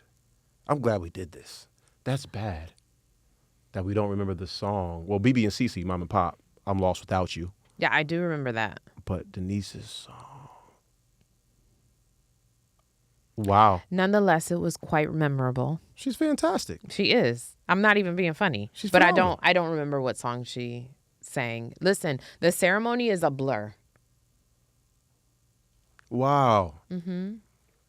I do not recall. My feet hurt. Ushers. John. Mia. And Mia. Mm-hmm. Our cousins. Our cousins held us down. They ushered and I remember her in braids. the elders. I remember her braids with the blonde, a little bit of blonde. Mm-hmm. Uh-huh. I forget. John had braids too. When has he not had braids? You're right. I think he's locked up now. Okay. Not in jail. Locked up. Thank you for... Mm-hmm. Good job. Yeah. Good job. Then be clear about that. Let's be clear. Yes. This is my daddy's house. Let's be clear. Let's be clear. ATL. Yeah. So the vows, we don't remember. Nope. We know who officiated. We don't remember one song. Right. What are we missing? Oh, yeah, like I said, it was no chaos for us. It was simple back there. We was back there laughing and joking, talking about sports. Y'all played ball earlier, Yep, right? yep. We were having a good old time. I remember the photographer making sure to capture my grandfather, rest in peace, who just passed. Lord have mercy. Mm-hmm. And it was like a time thing. Like he was telling me what time it was. So that was the pose where he was telling me. Oh, I remember. Oh, okay, Yeah. okay. Yeah. No, I didn't know that. Yeah. So as you're recounting, I'm thinking about. Everybody was on time for the most part. Oh, I'm thinking about our photo album. Mm-hmm. So that's. Oh, I didn't know that. Yep. Okay, learned something new. That was nice. Mm-hmm. Who was helping me the most? We were good to go. Yeah, Uncle Rob, I think. Uncle Rob. Yeah, shout out to Uncle Rob. He stood tall. He stood tall at that moment. He made sure that everybody was organized. He was the communicator. He was, the galvanizing force via leadership that weekend and that day particular. Man, I forgot about that too. Yeah, but I remember walking out there, and if you remember the DVD, that's how old we were. The DVD. When I walked in, I say something DVDs slick. Just start getting old though. Don't please. Don't do that. DVD's been old, baby. Okay, it's fine. Okay, just keep going. It's fine. Go, just go. DVDs have been old for quite some time. Not true. Yes. Okay. All right. Fine. Yeah. Yeah, it was cool back there, but I do remember coming out, being told to come out, and the level of anxiety was not there. It was like, this is Lizzie and I doing something. I'm not going to try to front out like there wasn't some, like my heart rate didn't skip, because you're going to have to go out here and kind of perform, even though you're not really performing. But as a hooper, this is what I do. You know what I mean? You go out in front of people and you do what you've been trained to do. So I remember walking out and I said something slick to King Yada at the time. And it had something to do with basketball. Something slick. Like, so I was in my... Comfy. Yeah, like, hey, if we get out of here early, I probably said something like that. Like, if we get out of here early enough, we could still hit the gym, get some shots up, play some twos or some threes. I probably said something like that. Right. I came through, me and Corron were the first ones out there, my best man. And, yeah, I remember, of course, everyone's looking at you. And now you're anticipating, what's going to happen. But I could hear a lot of bustling back there. Once it got quiet, you could hear. There were so many people there. There were so many people. I had no. I'm gonna keep it a buck. I had no idea that we had that many people showing up. That was both sides. Boom, boom. It was the full balcony capacity. And I still remember Jonesy's bleach blonde hair. With a linen suit on. He was one that did not get the invite. That was a personal and the notice. Invite. Yeah, but it was what I'm saying was it was like he was, but his date was not. Got it. She was in like floral something or other, so it was just like, oh, you stick out. But got it. I don't remember him coming with someone. How about that? It's funny what you can recall. Doesn't matter. Yep. I'm glad he showed up. Yep. Yep. I remember that, and I also thinking in my mind as they open the door. They open the door and watching, Auntie make sure that your my itty bitty train. Yeah, was good to go, and you start walking. I'm short. Right. Because they just didn't clip it. But I remember thinking, hey, she's beautiful, but I also remember thinking, this is really happening. This is really happening. Like, there's no going back now. Yes. And lastly, this chick can be really, really, what's the word I'm looking for? I don't know. Hope she don't fall. Oh, yeah, my shoes. Oh. Yeah, I was like, I hope she don't fall. I don't want to have to sprint down there and pick you up. I can be clumsy. Clumsy was the word I couldn't find. Yes. I can be clumsy. Thankfully, I didn't wear high heels. You didn't? Mm-mm. I had on heels, but they weren't high. Okay. No, they were like 1.5 inch. Don't give me numbers. Heels. I don't know what's, They weren't a tiny heel, but they weren't a super high heel. And that was why I was playing it smart. Okay. Yes. In my head, I'm like, please, Lord, don't let this girl fall. Please don't let her fall. I didn't fall, y'all. You didn't. You were perfect. Yes. And what did we say to each other as soon as you touched down? I think I probably said, you look so good. You look good, too. And then you're like, I'm hot. My pits were sweating. Yeah, I'm hot. I'm hot. I wasn't nervous. I don't think that I was really nervous. Like you said, your anxiety levels were pretty low because you're joking and everything else. I don't think I was really nervous I know that I was not nervous about marrying you. I was like, there are a lot of people in this place like watching us right now. That sent me somewhere. And dare I like transition to the kiss at the end of the ceremony because The kiss. Yeah, remember you kissed the bride? Yeah. Duh. So, but right. Were we raunchy? No, we weren't. That's the problem. Or was I trying to be raunchy? I totally like snuffed you because my grandmother, my mother, my father, and all of my family they were all right there watching us. And I was like, no, I can't kiss this man like this.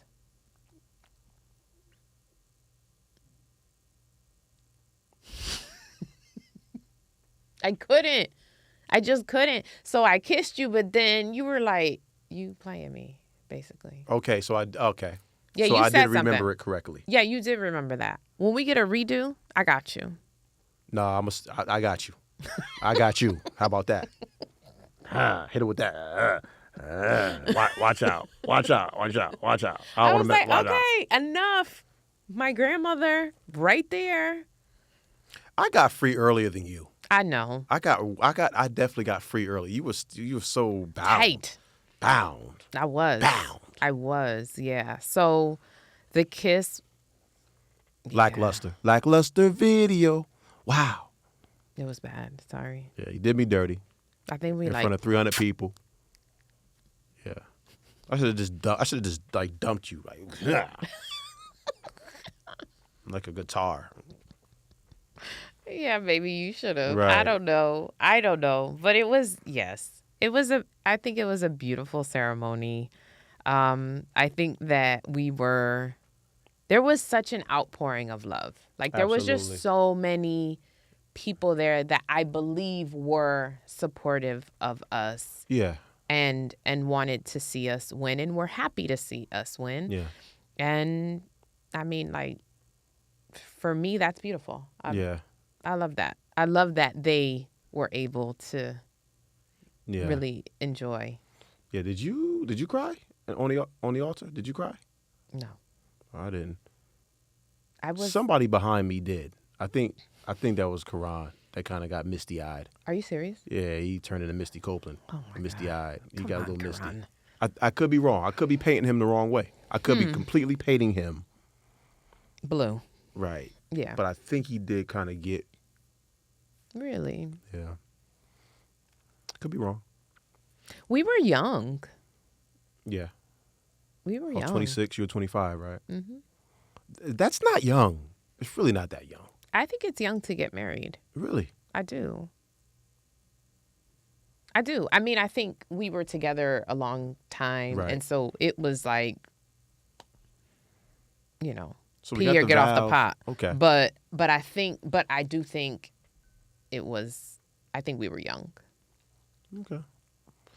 So we got the vows, we got the songs. You know what we forgot? What? The special thing that we did. What did we do? Oh, the salt covenant. Mm-hmm. Why do we remember that? We can't remember what song she sang. Because it was right. The salt covenant was kind of dope, though. It was. Yeah, if you don't know what the salt covenant is they bring 3 receptacles, right? And the main one has a bunch of salt in it. And what they do is they take the main one and they pour salt in one side and salt on the other side, right? No. They take the salt from both sides. I was going to say, there's nothing in the center. So the big one is empty, but there's receptacles, with salt in both. We both then, take it and we pour. I pour mine, you pour your salt in there, and then there's one big thing with salt. And, the pastor says, basically, when you want to get divorced, go ahead and try to go in there and take every single particle that you brought to the table out. Yeah. That's, impossible. Impossible. It was pretty deep. It was definitely pretty deep. We were like, yeah, that one. Let's do that one. Yeah, that one is good. That one is good. And we put too much salt. There was too much salt in the cup, right. So then it was over. Oh, and no. Like, you can see our face, too. You're like, oh, no. Okay, I guess I'll just take that a little bit back with me. Salt covenant was dope. It was. I'd do that again. And we kept the salt for quite some time. We surely did. And then one night I got real hungry. I'm joking. No. I don't know. No, but there was because there was salt. It was there were like there was flies. So I went to like shake it one time and there was like a mosquito or something. And I was like, we should just get rid of this now. It's salt. I get it. Yeah. I get it. I think it would off without a hitch. Minus a few little. There was nothing gory. There was nothing crazy. There's no fights that we know of. We was good. The fellas was good. I don't know what y'all was doing. On that. Oh, you mean like behind the scenes? Back of the house, yeah. I don't think if the girls were fighting, I didn't know about it. Got it. I had some girls be upset with me because they didn't like my choice of like hairstyle. I asked, so I gave the bridesmaids the option to wear whatever color dress they want. No, sorry, not whatever color, whatever style of dress that they preferred for their body. Okay. Yep, just wanted it to be like a black satin dress of some sort. Black, so, that's right. So they could pick whatever style they wanted. Great. So they did. And then for hair, I was just like, but here's the thing. I need uniform, I think it was like uniform shoe. No, it wasn't shoes. I just said I needed some uniformity. And so I asked all of them to wear some form of like a wave in their hair, some form of, but I think I said curl.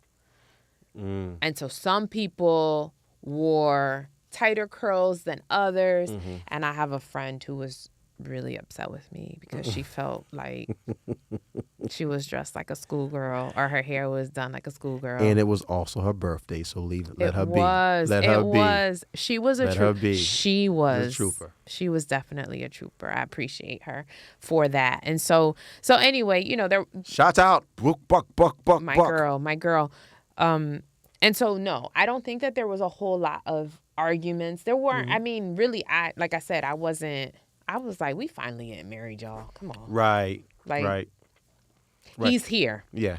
He's not going to stand me up, right? Okay, cool. Man. Did you ever believe for a quick second that I may not arrive? I may not show that I will leave you there? Did you think did anybody ever give you a, hey, girl, just in case, I'm here for you? No. I didn't have any feelings that you weren't going to show up. I mean, I think we were like so gung-ho and we had just bought this condo and like we were already like locked in. You know what's funny is although we went through with the ceremony and we talk about this being the eldest and also with my side, with you having both your Latin side and your black side, and then me having 100 sides in my family. Parents being, remarried and so and such. Lots of blends. Yeah, and us being the eldest, we figured we had to do it. This big ceremony. Because we did not. That wasn't our thing. We wanted to use the money to go. On a nice long vacation. Like long. Like longer than what it was. Long. Yeah. So we did a week honeymoon. And I think we would have. It'd have been 2 weeks. Yeah. Easily. Yeah. But no, I never had any moments of, hey, I'm not doing this. As a matter of fact, if I'm not mistaken, the evening prior, even though we're not talking about that, I think I had like a very, very, or not the evening, but during the day at the condo, that's where I was at. I was actually cutting everybody else's hair, making sure they were sharp. Yeah, but that helped ease the tension, and we went to play ball. I think my pops came by, and we had a very, very intimate conversation. He shared some things with me that he had never shared before. Yeah, but it never ever crossed my mind like, this might not be it. It felt like, all jokes aside, the night that we made a decision collected as a team, as a duo, to get married, it felt like we had got married that night. It kind of felt like we had crossed over that night, even though we didn't do it officially. But I did feel more butterflies and more that night. Than the actual wedding. Than the actual wedding 6 months later. 6 months. It was like not even. Okay. Yeah, because we got engaged on Christmas Day. You proposed to me on Christmas Day, and then we got married. So that's December. In June. Yeah. Oh, so it's almost 6 months. Yep, and got it done. We did. And we still together. Still together, baby. Yeah, but I thought it was a dope wedding. Would you like to give any? What would you do different? If there's anything that you would change about the ceremony, what would you do different? If I could change anything about the actual ceremony, I don't think I would change this. Well, I would kiss you. Great answer. Survey says 100. Kiss her. Number one answer. Yeah. Mm-hmm. Survey says. Mm-hmm. Yeah, I would have kissed you. You know, I'm different now, but I definitely would have done that. I would have liked more candids of the ceremony.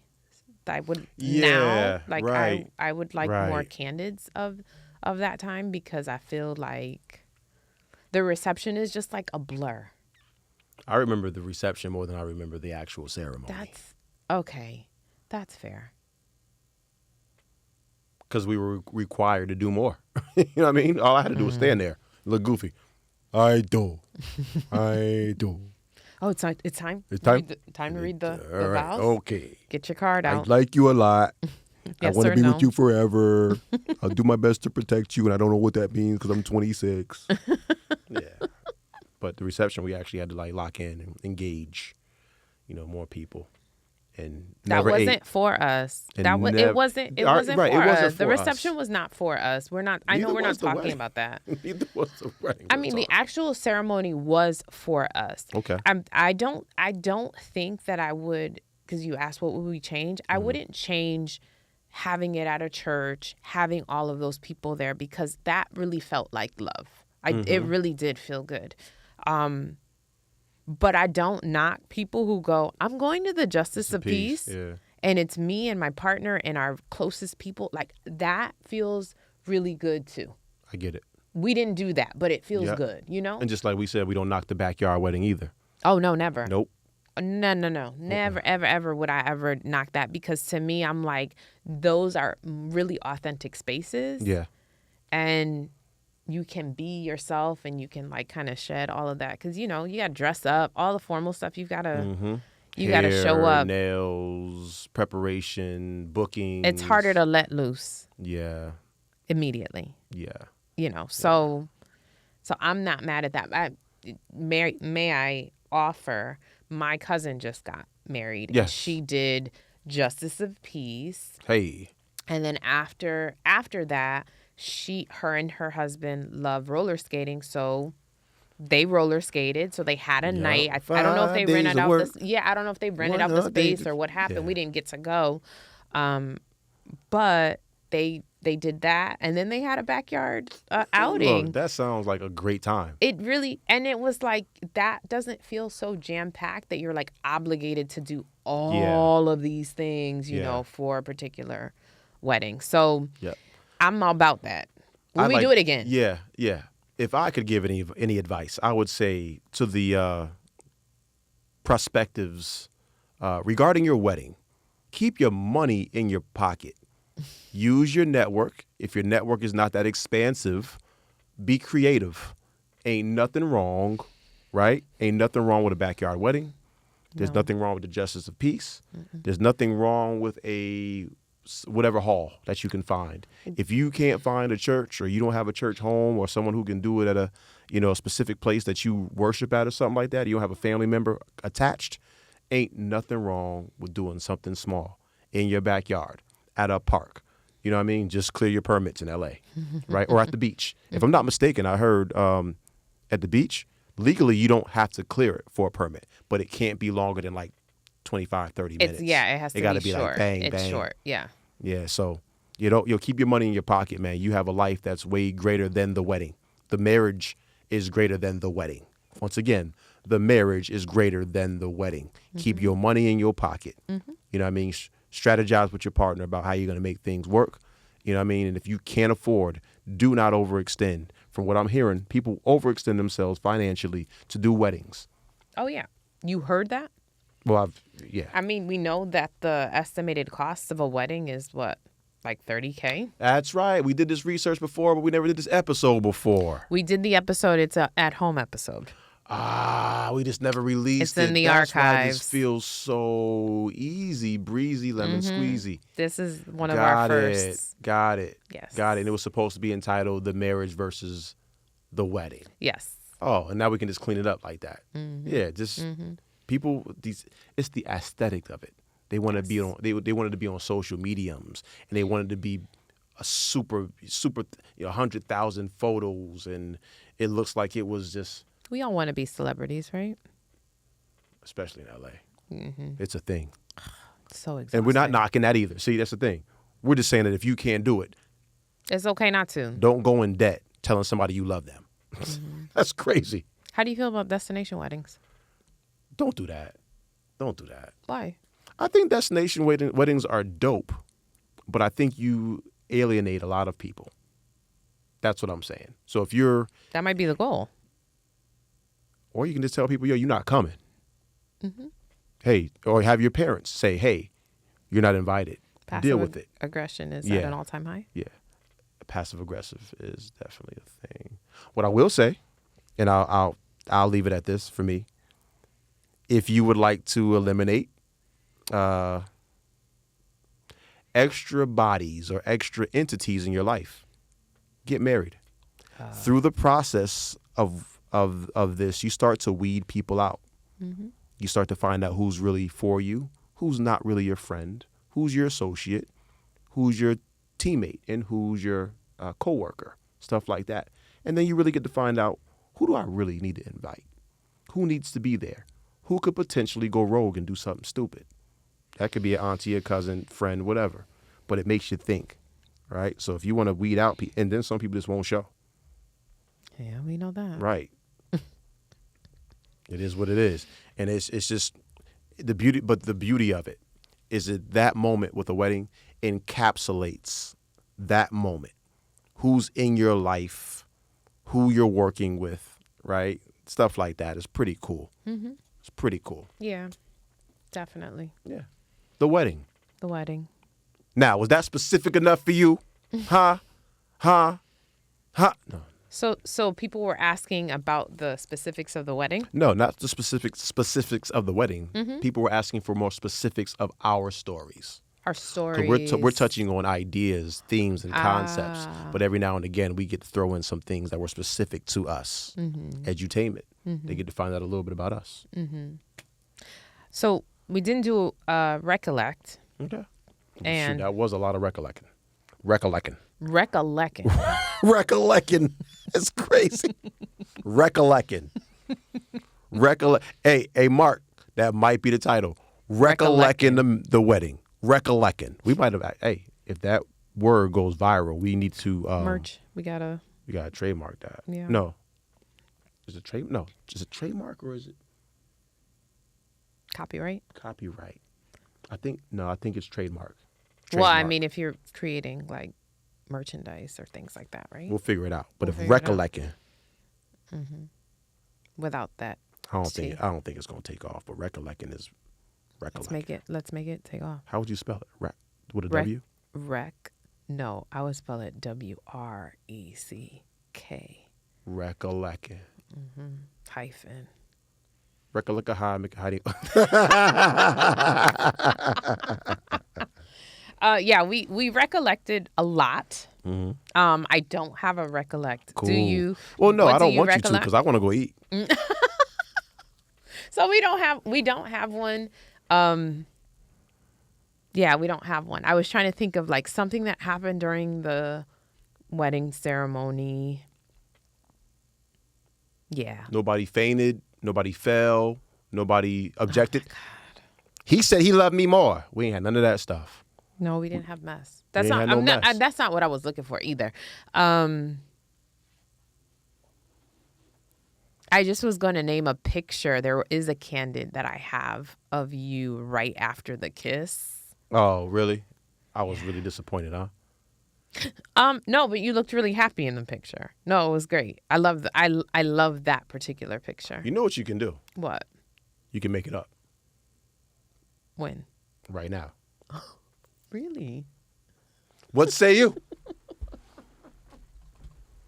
Come on over. I seen the tears as she busted in. I said, it's a draft. Come on in. That was much better. Because you played me. I'm sorry. Because you played me. I'm so sorry. Yeah, y'all seen that. Uh-huh. Yep. There it is. I made up the kiss. Made up the kiss. Uh-huh. Can I be your bride? Yeah, absolutely. I got lipstick on. No, it's Matt, so you should be good. Copy that. Copy that.